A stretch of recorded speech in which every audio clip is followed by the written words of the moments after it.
السلام علیکم. صبح سویرے پاکستان میں بہت بہت خوش آمدید. میں ہوں شفا یوسف زئی اور میں ہوں ویس منگل والا. میری طرف سے بھی آپ سب کو السلام علیکم. خدا کا شکر ہے کہ اس نے ہمیں آج کی صبح دیکھنا نصیب فرمائی. اور آج کے پروگرام کا آغاز کیسے کریں؟ آج کے پروگرام کا آغاز ایسے کریں. کر تو دیا آغاز. آغاز تو دیکھیں ایسے ہوا ہے، سلام دعا وغیرہ وغیرہ یہ ساری باتیں ہوتی ہیں. اور سنائیں کیا حال چال ہے؟ ٹھیک ٹھاک. یہ بڑا ایک پیٹنٹ وہ ہوتا ہے نا جملہ. اور سنائیں کیا حال چال. اور سناؤ بھائی. اور سناؤ. یہ اور سناؤ مجھے آج تک سمجھ میں نہیں آیا کہ ہم کیوں کہتے ہیں. دراصل بور ہو جاتے ہیں نا، سن تو رہے ہوتے ہیں آٹومیٹکلی، تو اس کے بعد کہتے ہیں اب اور سناؤ. بیسیکلی وہ کہنا یہ چاہ رہے ہوتے ہیں جو بات کر رہے ہو بیکار لگ رہی ہے، اگلی پہ چلو. یہ مطلب کچھ اور ہوتا ہے، کہہ کچھ اور رہے ہوتے ہیں. الفاظ ہم کچھ اور استعمال کرتے ہیں اور معنی اس کے کچھ اور ہوتے ہیں. یہ ہے اصل زندگی کا جو ہے نا معاملہ. ہم سب ایسے ہی ہیں، ہم سب ایسے ہی ہیں بھائی. ہم کہتے کچھ ہیں، کرتے کچھ ہیں. ہم بات کچھ اور کر رہے ہوتے ہیں، مطلب کچھ اور ہوتا ہے. چہرے پہ مسکراہٹ ہوتی ہے اور بغل میں کیا ہوتا ہے؟ ڈھنڈورا. نہیں بچہ بغل میں ڈھنڈورا شہر میں نہیں، وہ بغل میں چھری منہ پہ رام رام محاورہ ہے، وہ بھی ہوتا ہے اکثر اوقات ہمارے یہاں پر. پھر پیٹھ میں چھرا بھی ہوتا ہے.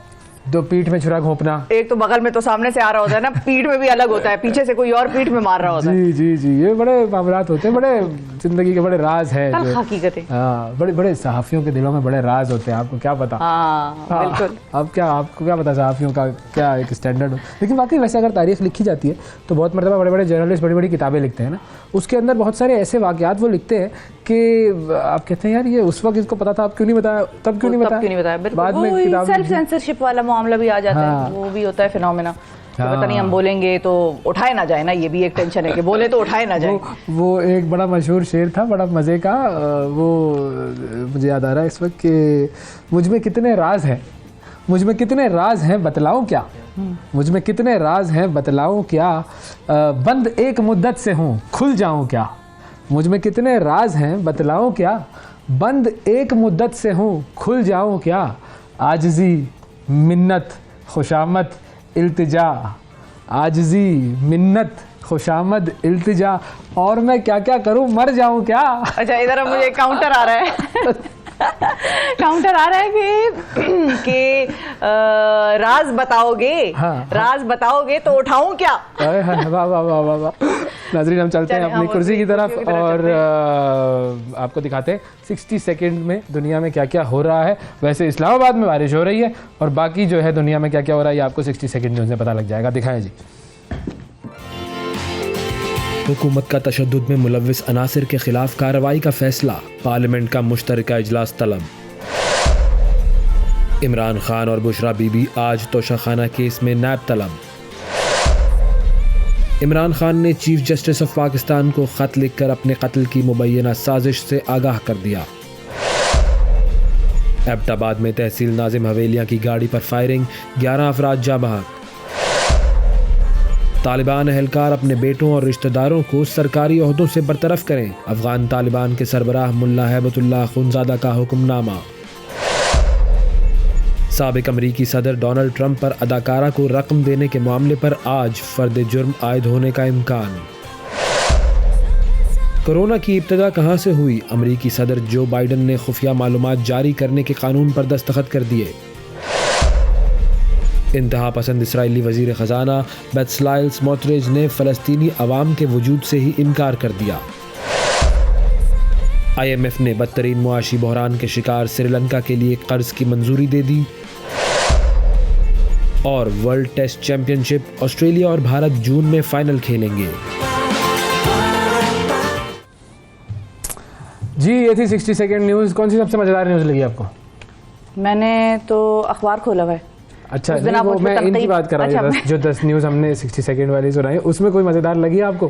مجھے سب سے اچھی کون سی لگی کہ وہ جو افغان طالبان کے جو ہیں اخونزادہ ہیبت اللہ، انہوں نے تمام جو طالبان اہلکار ہیں ان سے کہا ہے کہ اگر آپ کے کوئی رشتہ دار حکومتی عہدوں پر ہیں نکالیں ان کو باہر، حکومتی جابز میں ان کو نہیں ہونا چاہیے. یہ دیکھیں اس نے ایک کلاسیکل ایگزامپل قائم کی ہے کہ کیسے آپ اپنی مطلب ظاہر بہت ساری چیزیں ان میں غلط ہوں گی، بہت ساری چیزوں پہ آپ لیکن یہ ایک انٹرسٹنگ چیز آئی کہ یہ انہوں نے اعلان کیا ہے کہ جی آپ اگر طالبان کی جو ایک بورڈ یا شورا یا جو بھی اس میں ہے، آپ کے کوئی رشتہ دار حکومتی جابز پر نہیں ہو سکتے.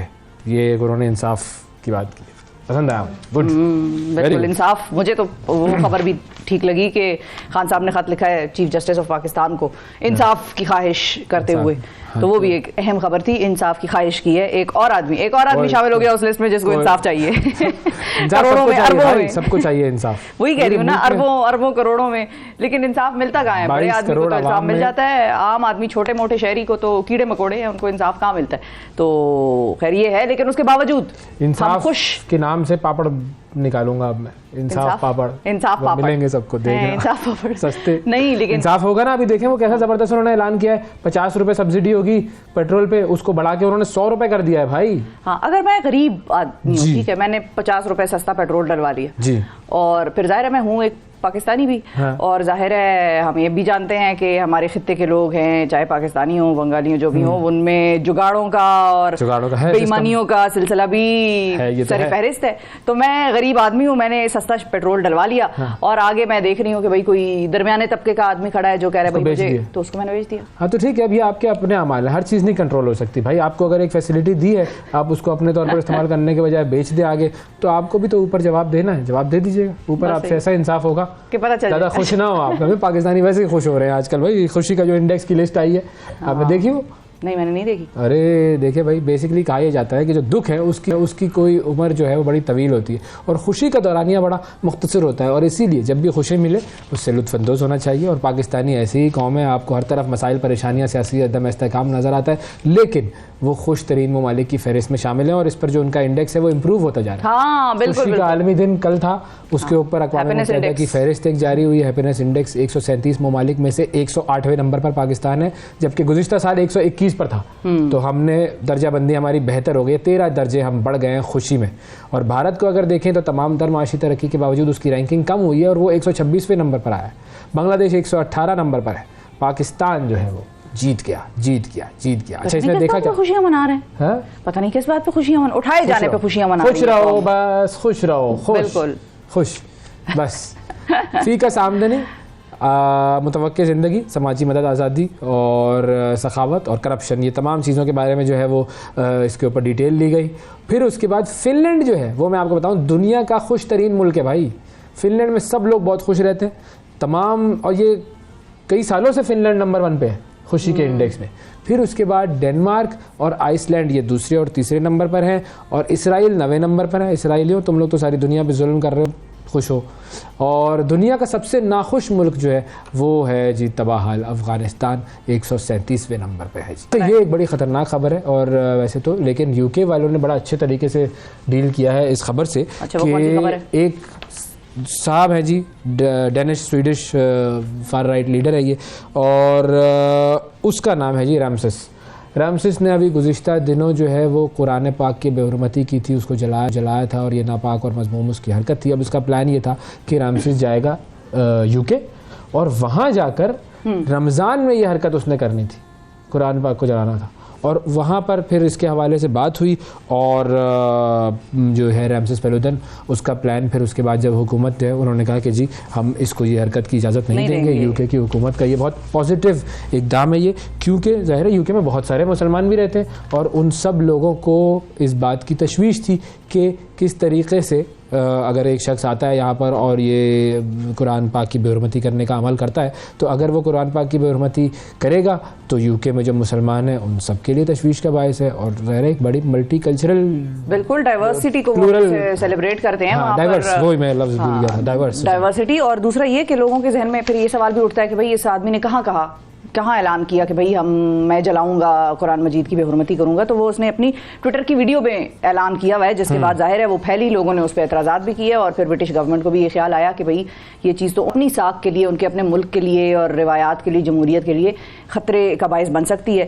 تو دس از ہاؤ اس کی ویڈیو جو ہے وہ پھیلی اور وائرل ہوئی. جنوری میں اس نے جو ہے وہ اسٹاک ہوم میں ٹرکش ایمبیسی کے باہر یہ حرکت کی تھی, قرآن پاک کو جلایا گیا تھا. اچھا, اس وقت جو ہے وہ وہاں کی حکومت نے کہا کہ جی ہم اس بات سے اتفاق نہیں کرتے, اس حرکت سے اتفاق نہیں کرتے جو اس نے کی ہے, لیکن چونکہ فریڈم آف اسپیچ ہے ہمارے ملک میں, فریڈم آف ایکسپریشن ہے, تو اس کو اجازت ہے کہ یہ کام کر سکتا ہے, لیکن ہم اس سے ایگری نہیں کرتے. تو یہ بھی ایک عجیب سی بات تھی, لیکن چلیں برطانیہ کی حکومت نے ایک اچھا کام کیا جی, گڈ, ویری گڈ. بالکل. اب ہم آگے چلتے ہیں, اور آگے چلنا خطرناک خبر ہے, یہ نہایت خبر خطرناک ہے. یہ وہ یہ ہے کہ آخری وارننگ جس کو آپ کہتے ہیں نا, ہمیں بار بار آخری وارننگز آتی رہی ہیں, ہم ہر وارننگ کو دراصل آخری وارننگ کہہ دیتے ہیں. ہم نہیں یہ تو اب خطرناک جو سیاسی بیان نہیں ہے یہ, یا نہ سیاستدانوں کی یہ آخری وارننگ ہے, یہ بیسیکلی سائنسدانوں کی آخری وارننگ ہے. اور سائنسدان جب کوئی بات اتنے وثوق سے کہہ رہے ہیں تو یہاں پر مطلب کہ بات سیریسلی لینے والی ہے, کیونکہ وہ سائنسدان کہتے ہیں کہ ہم نے بار بار یہ بات کہی ہے, and now is the time. وہ جو کہتے ہیں نا ناؤ اور نیور, یہ ناؤ اور نیور والا مسئلہ ہو گیا ہے کہ اب اگر آپ نہیں کریں گے تو پھر بات نہیں بن پائے گی. کیونکہ یہ جو اس وقت قرۃ ارض کو ہم اپنے ہی ہاتھوں سے جس طرح تباہ کرنے پر لگے ہوئے ہیں, اس میں اس وقت اگر بریک نہ لگائے گئے تو بس پھر وہ گاڑی کا ایکسیڈنٹ جو ہونا ہے وہ خطرناک ترین ایکسیڈنٹ ہونا ہے. بالکل اپنے ہی ہاتھوں سے ہم قرۃ ارض کو تباہ کر رہے ہیں. ہاں, اور اس قرۃ ارض کو جو پوری انسانیت کا گھر ہے, اب جب سائنسدانوں نے ماحولیاتی خطرے سے بچاؤ کی آخری وارننگ جو ہے وہ جاری کر دی ہے, تو یہ وارننگ بیسیکلی یہ ہے کہ دنیا کے سینکڑوں معروف سائنسدانوں نے اپنی تازہ رپورٹ میں یہ وارننگ دی ہے, اور ہزاروں صفحات پر مشتمل یہ رپورٹ آئی ہے سامنے. مرتب کرنے میں 8 برس لگ گئے اس رپورٹ کو, اور اگر اس کا خلاصہ آپ کو بتائیں تو ایک فقرے میں بیان اس طرح سے کیا جا سکتا ہے کہ act now or it will be too late. ابھی عمل شروع کرو, ورنہ پھر اتنی دیر ہو جائے گی کہ پھر اس کی تلافی ہونا بہت ناممکن سی بات ہوگی. ماحولیات اور جو جس کو ہم کہتے ہیں کہ ایکو سسٹم ہے, اس کی خرابی آخری درجے تک جا پہنچی ہے, اور موسمیاتی تبدیلیاں جو ہیں وہ سیلاب, طوفان, دیگر قدرتی آفات, گلیشیئرز کا پگھلنا اس کی شکلوں میں نازل ہو رہی ہیں. اب اقوام متحدہ کے سیکرٹری جنرل ہیں انتونیو گوتریس, انہوں نے کہا ہے کہ ہر ملک اور ہر شعبے کو تیزی سے اس خطرے سے مقابلہ کرنے کی ضرورت ہے, اور بنیادی طور پر زمین کا درجہ حرارت صنعتی جو انقلاب ہے اس سے پہلے نارمل تھا, اب یہ بڑھتا جا رہا ہے, اور اسے نارمل درجہ حرارت سے 1.5 ڈگری سینٹی گریڈ جو ہے اس سے زیادہ تک محدود کرنا انسانیت کی بقا کے لیے ناگزیر ہو گیا. اور اس وقت یہ درجہ حرارت جو ہے 1.1% زیادہ تک جا پہنچا ہے. 0.4 جو ہے وہ ڈگریز جو ہے وہ صرف رہ گیا ہے. یہ اگر یہ ہم نے تھریشولڈ عبور کر لیا تو ہم گئے, ہاں بالکل برباد ہو گئے. اور تیزی سے یہ سلسلہ بڑھ رہا ہے. اب دنیا کے 3 ارب لوگ ایسے خطوں میں رہتے ہیں جہاں ماحولیاتی تبدیلیوں کے خطرات سب سے زیادہ ہیں. پاکستان بھی انہی ممالک میں شامل ہے, اور ظاہر ہے ہم نے یہاں پر بھی بے انتہا قدرتی آفات دیکھی ہیں, چاہے ہم زلزلوں کی صورت میں دیکھیں, چاہے ہم فلڈز کی صورت میں دیکھیں. حالیہ سیلابوں سے ابھی بھی ہم جو ہیں وہ نبردآزما ہو رہے ہیں. تو اس چیز کو ذہن میں تو ضرور رکھنا ہے کہ ہم نے اپنی انوائرمنٹ کو بچانے کے لیے کیا کرنا ہے. اچھا, اب یہ تو کہہ رہے ہیں act now or it will be too late. اس جملے پر ایک شخص نے عمل کیا ہے, وہ کیا, اس کا نام ہے جی روپرٹ مرڈاک. روپرٹ مرڈاک جو ہے وہ ایک میڈیا کنگ جس کو ہم کہیں, مطلب ایک بہت بڑی میڈیا امپائر کے یہ مالک ہیں. ان کا نام ہے جی روبرٹ مرڈاک. اور خبروں میں اب وہ کیا ہے 2011 میں ان کا ادارے کا نام جو ہے وہ فون ہیکنگ کے حوالے سے پوری دنیا میں پھیلا ہوا تھا. ان کی شہرت بیسیکلی کیا ہے, ارب پتی تو ہے یہ, لیکن مسلسل یہ شادیاں بھی کرتے رہتے. 4 شادیاں کر چکے ہیں, 6 بچے ہیں ان کے, اور اس وقت ان کی جو روپرٹ مرڈاک کی عمر ہے وہ ہے 92 سال, 92. بالکل, یعنی مطلب آخری ایپیسوڈ چل رہی ہے ان کی, وہ بھی ریپیٹ ٹیلی کاسٹ کی. تو 92 کی ایج میں, اب اس عمر میں جو ہے وہ ہمارے یہاں پر لوگ کیا کر رہے ہوتے ہیں اور انہوں نے کیا کیا یہ میں آپ کو بتاتا ہوں.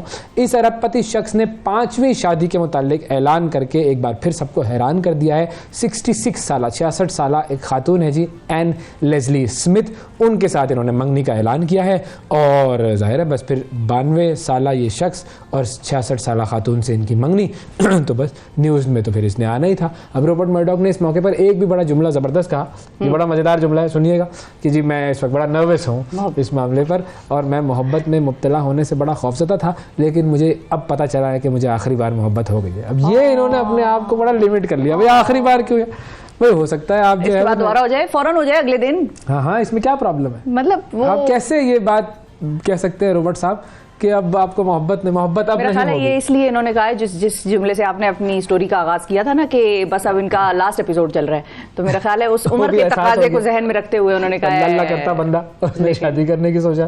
خیر, اچھا, ان کی بیگم صاحبہ جو ہے وہ کہہ رہی ہیں کہ یہ خدا کی طرف سے محبت جو ہے وہ ہمارا ایک انعام ہے. اور مالدار آدمی ہے نا, اچھے خاصے. شفا نہیں, میں ویسے کہہ رہی ہوں, ابھی گوگل کریں ان کی نیٹ ورتھ, ایک منٹ گوگل کریں نیٹ ورتھ روپرٹ مرڈاک, صرف چیک کر لیں میں کچھ خود نہیں کہنا چاہ رہا ہوں, آپ چیک کریں, میں بتاتا ہوں جی. اچھا میں دراصل ایک اور مدعے کی طرف لانا چاہ رہی ہوں. ہاں پہلے نیٹ ورک دیکھ لیں پھر مدعے پر آتے ہیں نا. تو بیسیکلی وہ ان کا ارادہ یہ ہے کہ گرمیوں کی چھٹیوں میں یہ جو جون جولائی $17 بلین جی تو یہ ہے, اور $17 بلین جی تو یہ 17 بلین امریکی ڈالر کے مالک ہیں, یہ کوئی مذاق نہیں ہے. تو یہ ابھی یہ جون جولائی میں شادی ہوگی. چلو ان کو تو ہو گئی محبت, ٹھیک ہے, اور بار بار ہوتی ہے جی, ٹھیک ہے, ان کو حق بن رہا ہے, اتنی دولت کمائی ہے تو بانٹنی بھی ہے نا لوگوں میں. ایک بیگم سے بچے, دوسری بیگم سے بچے, تو بچے ہی بچے. لیکن جو خواتین ہیں جو ان کی محبت میں گرفتار ہوئے چلے جاتی ہیں, تو وہ کیا صرف انہی کی محبت میں گرفتار ہوتی ہیں, یا وہ بھی پہلے نیٹ ورک گوگل کرتی ہیں؟ پتا نہیں بھائی, اب دیکھ لیں. میں تو سوال اٹھا رہی ہوں, سوال اٹھانا ہمارا کام ہے. ہم میں آپ کو بتا دوں, صرف ایک بات بتا دوں کہ یہ جو خاتون ہے لیزلی اسمتھ, یہ ایک جرنلسٹ ہے, تو انہیں بہت کچھ پتا ہوگا. بہت کچھ پتا ہوگا, بالکل صحیح ہے. ہو سکتا ہے حضرت نے ان کو کتنے راز ہیں بتلاؤں کیا, کوئی لفافہ دینے کی کوشش کی ہو حضرت نے ان کو پہلے. ہو سکتا ہے اس نے اتنا بڑا لفافہ دیا ہو کہ انہوں نے کہا ہو کہ اسی پہ ساری زندگی سٹوریز کروں گی. بس ساری زندگی ایک ہی سٹوری چلے گی میری, جب تک شادی رہے گی. اللہ کرے شادی رہے, اور ویسے دیکھتے ہیں شادی رہے اور انکل کی عمر بھی رہے, مطلب ٹھیک ہے, اللہ ان کو عمر دراز ادا کرے, اور 17 سے یہ دراز کرے, 92 ماشاءاللہ. ویسے نظر نہ لگائے, اب بیچارے نے نئی شادی کی ہے اگر, تو لیکن اگر ان کی شادی ہوتی ہے لگتا ہے پہلے پڑھیں گے نا میڈیا امپائر کی ان کی جو حرکتیں ہیں, تو بس بہرحال پھر آپ کہیں گے کہ بھائی ذرا صحیح کام ہونا چاہیے. بہرحال تو یہ تو تھی جی خبر, اور آخری خبر جو ہے وہ یہ ہے کہ جی جو ہم بتا رہے تھے فرانس میں آیا ہے سائفر. فرانس میں پینشن آیا ہے. پینشن کے جو مسائل تھے, 62 سال پینشن کی عمر ہے, 64 کرنی تھی, اور میکرون صاحب کہہ رہے تھے کہ میں یہ کر دوں گا 64 سال. عوامی احتجاج تھا, ووٹ آف نو کانفیڈنس آنا تھا, ووٹ آف نو کانفیڈنس کا جو دوسرا لفظ ہے نا, الفاظ مترادف, وہ جو ہے نا الفاظ مترادف, وہ ہے پاکستان میں سائفر.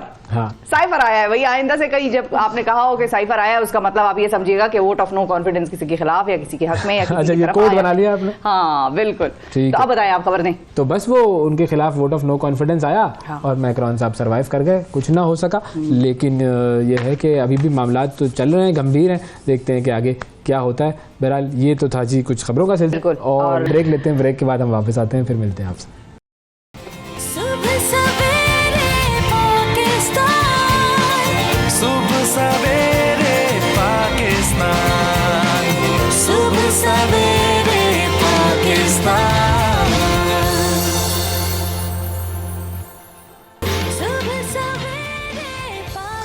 ویلکم بیک جی. اب بات کرتے ہیں کچھ شاعری کی, کچھ اشعار کی, اور ظاہر ہے جب شاعری کی بات ہوتی ہے تو انسان کا دل جسے ہم کہیں نا مہک جاتا ہے بس, کیونکہ خوبصورتی کی بات ہوتی ہے, خوشی کی بات ہوتی ہے, محبت کی بات ہوتی ہے, کبھی غم کی بھی بات ہوتی ہے. ظاہر ہے شعراء جو ہیں وہ عشق و محبت میں ہمیشہ مبتلا رہتے ہیں, تو اس میں غم بھی ملتے ہیں انہیں, لیکن انقلاب کی بھی بات ہوتی ہے. شاعری بنیادی طور پر انسانی جذبات کی سب سے خوبصورت ترجمانی کرتی ہے, اور آج شاعری کا عالمی دن منایا جا رہا ہے. تو اسی حوالے سے ہمارے پروگرام میں موجود ہیں پاکستان کے مشہور و معروف شاعر, ادیب, دانشور جناب وسیع شاہ صاحب ہمارے ساتھ موجود ہیں. السلام علیکم وسیع شاہ صاحب.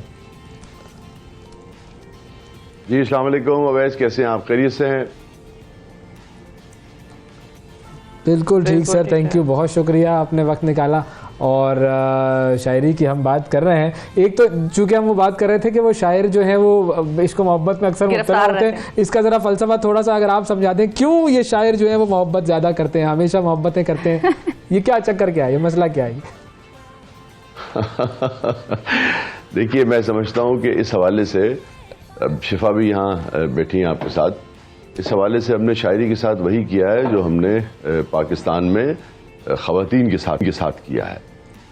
یعنی کہ ہم نے ان کو صرف اور صرف نازکیت سے منسوب کر کے چھوڑ دیا ہے. حالانکہ جیسے ہماری خواتین جو ہیں وہ مردوں کی شانہ بشانہ, بلکہ اب تو یہ بات زیادہ اچھی لگتی ہے کہ مرد جو ہیں وہ بھی خواتین کی شانہ بشانہ جو ہیں وہ کام کر سکیں. تو کسی بھی میدان میں جیسے وہ پیچھے نہیں ہے, بلکہ بہت سارے میدانوں میں ہمیں لگتا ہے کہ بھئی وہ سبقت لے جاتی ہیں, اور ایک بالکل برابری کا سا معاملہ آپ کو نظر آتا ہے ذہنی سطح پہ خاص طور پہ. اسی طریقے سے شاعری جو ہے وہ بھی صرف نسائی یا نسوانی جذبات کے یا نازک جذبات کے یا لطیف جذبات کے اظہار کا نام نہیں ہے. یا آپ یہ کہیے کہ صرف جیسے غزل کے بارے میں کہا جاتا ہے کہ بھی غزل کہا کیا جاتا ہے، چونکہ اس کا معنی یعنی کہ غزل کا معنی ہی یہی ہے کہ غزل جو ہے وہ خواتین سے گفتگو کرنے کو کہا جاتا تھا ایک زمانے میں، اور چونکہ غزال سے نکلا ہے یہ سارا معاملہ، مگر اب جو غزل نے جس طرح کے موضوعات اپنے دامن میں سمیٹے ہیں، اور مجھے لگتا ہے کہ تھوڑا سا ہم نے زیادتی کی ہے اپنے بزرگوں سے بھی. اور آپ دیکھیے کہ آج بھی یہ کہہ کے طنز کیا جاتا ہے کہ بھئی اردو شاعری میں گل و بلبل کے علاوہ اور ہے کیا. جو یہ کہتے ہیں نا، انہوں نے اردو شاعری کا مطالعہ نہیں کیا ہے، انہوں نے میر کو نہیں پڑھا ہے. جی ہاں، یہ نہیں کہ ماضی میں ایسا تھا، انہوں نے میر کو نہیں پڑھا، انہوں نے غالب کو نہیں پڑھا، انہوں نے حالی کو نہیں پڑھا، انہوں نے کسی کو بھی نہیں پڑھا، تب وہ یہ بات کہتے ہیں. ہاں یہ ضرور ہے کہ آپ اس کی ریشو پر بات کر سکتے ہیں. بات جو ہے وہ شاعری سے نکل کے اردو شاعری پہ چلے گی، لیکن چلے میں نے کہا آج آپ نے چھیڑ دیا تو میں یہ مقدمہ جو ہے اس کے حوالے سے بھی اپنے دلائل دیں. تو ایسا نہیں ہے، ہمیشہ شعرائے کر. دیکھیں میں آپ کو شفا ایک بات بتاؤں، میر کو گزرے ہوئے کم از کم بھی میرے خیال میں 200-250-300 برس گزر گئے ہیں غالب. ہاں تقریباً آلموسٹ، میں جو کہ شاعروں کا حساب زیادہ اچھا نہیں ہو سکتا، یہ ہم مان سکتے ہیں. تو دیکھیے میر کیا کہتے ہیں، شعر سنیے آپ میر کا. امیر زادوں سے، جی شعر سنیے آپ، 300 برس یا 250 برس پرانا شعر. امیر زادوں سے دلی کے مت ملا کر میر، امیر زادوں سے دلی کے مت ملا کر میر، کہ ہم غریب ہوئے ہیں انہی کی دولت سے. واہ واہ واہ واہ، کیا بات ہے، کیا بات ہے. جی اب اگر آپ 250-300 برس میں اس شعر کو نہیں سمجھ سکے، اور آپ 300 برس پہلے اس قسم کے اشعار کہنے والوں پہ صرف اور صرف گل و بلبل کے شعر کہنے کا آپ الزام لگاتے ہیں، تو میں پھر آپ کی یعنی کہ آپ کی عقل اور دانش پہ جو بھی ایسا کہتا ہے سمجھ بوجھ پہ پھر قربان جاؤں، یہ کر لیتے ہیں.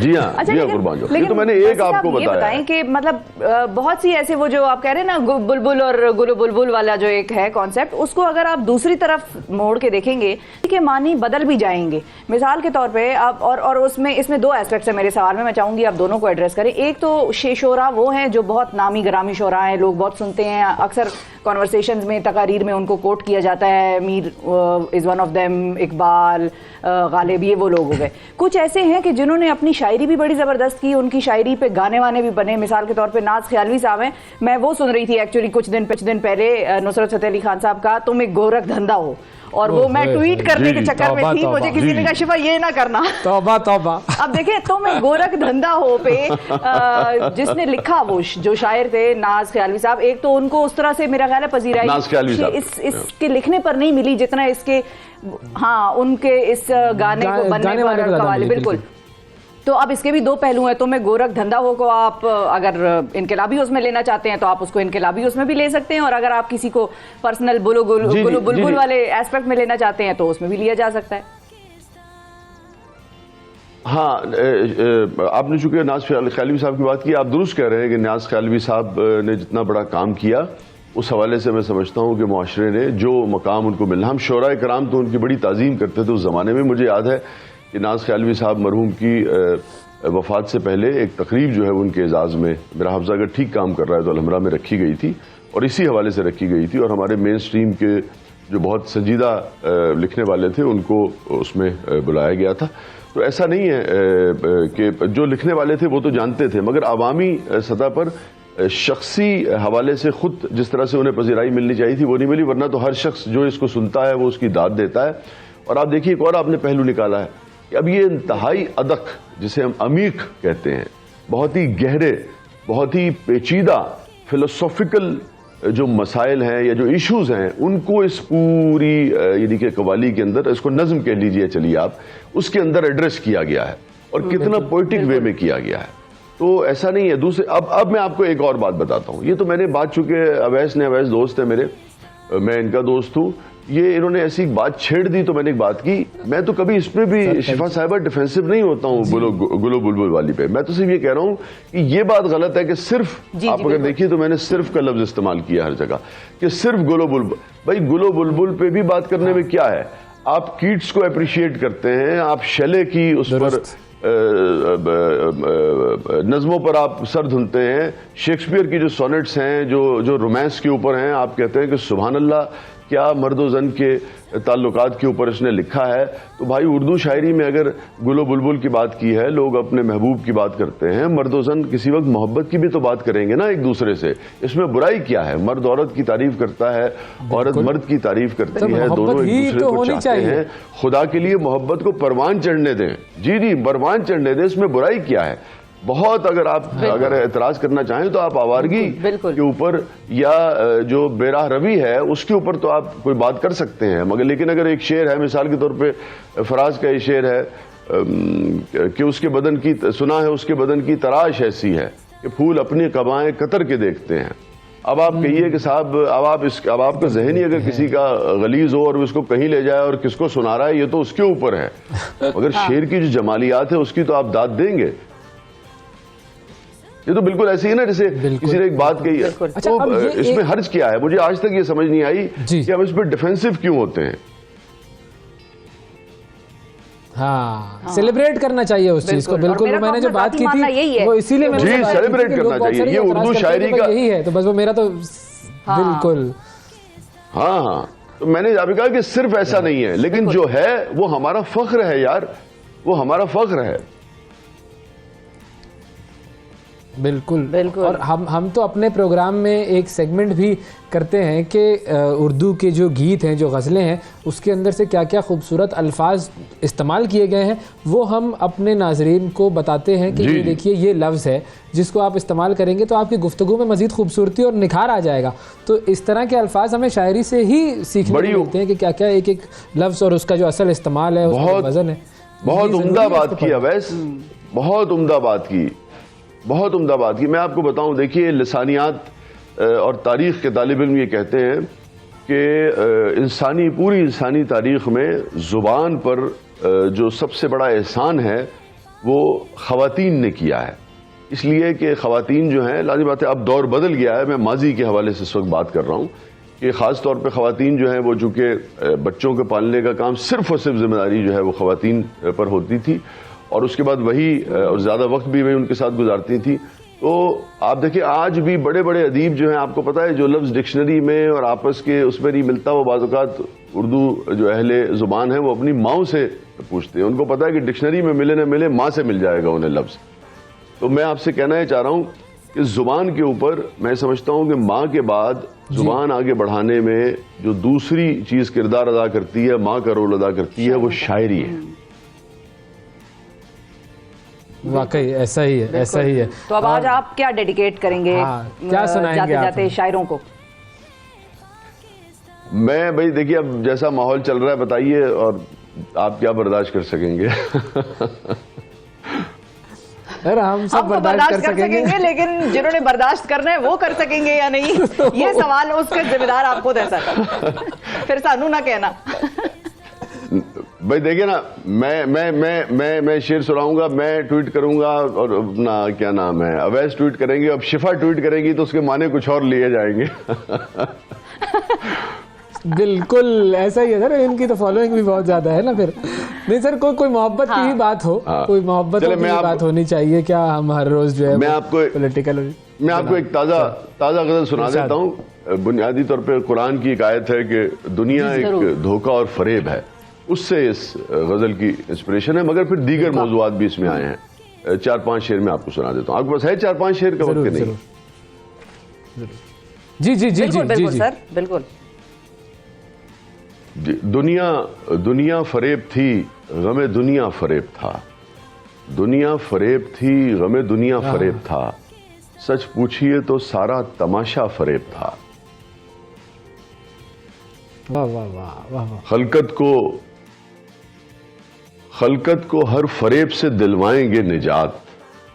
خلقت کو یہ شفا خلقت ہم یعنی کہ عوام الناس آپ سمجھ لیجئے نا، مخلوق جو ہے، مخلوق خدا. جی خلقت کو ہر فریب سے دلوائیں گے نجات. خلقت کو ہر فریب سے دلوائیں گے نجات. جو لگ رہا تھا شہر میں نعرہ فریب تھا.